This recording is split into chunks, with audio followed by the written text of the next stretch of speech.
how does programs like down payment assistance and things of that nature come into the fold when working with the first time home Yeah, buyers? I'm the program queen. I specialize in down payment and closing cost assistance programs. Funding and coming up with money for down payment and closing costs has been an obstacle for years. Before they started incorporating mortgage insurance, people had to put 20% down, 30% down. Loan Hmm. terms, we're talking Hmm. about 50-year loan terms. Loan terms were 5 and 10 years, okay?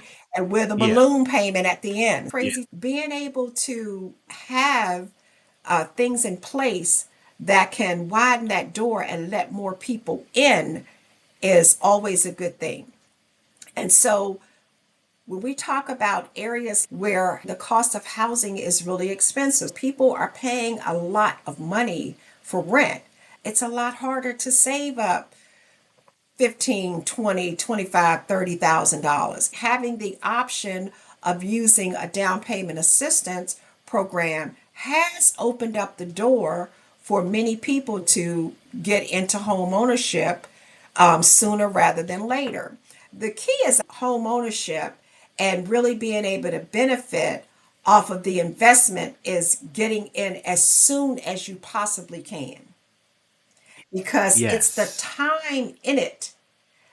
We talked about that, right? The appreciation, the equity is built based on the amount of time, value Yes. going up. So the longer the time period, even with the down payment assistance programs, you're using up some of your equity because you're using an assistance program. But again, it is a way for some people to get in sooner rather than later. It's a way for some people to get in at all who wouldn't be able to get in. I always see that as a viable option. But what I tell people is this: the better financial position you're in, the more options you have.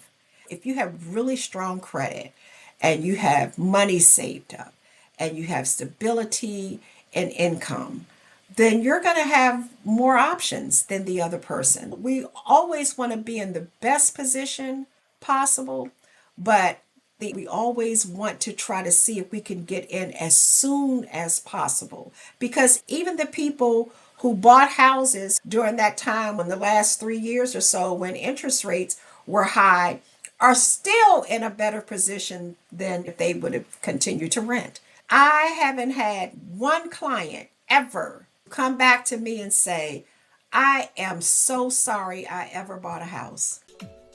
Welcome to the I Triumph Real Estate Blueprint Podcast, where greatness awaits you.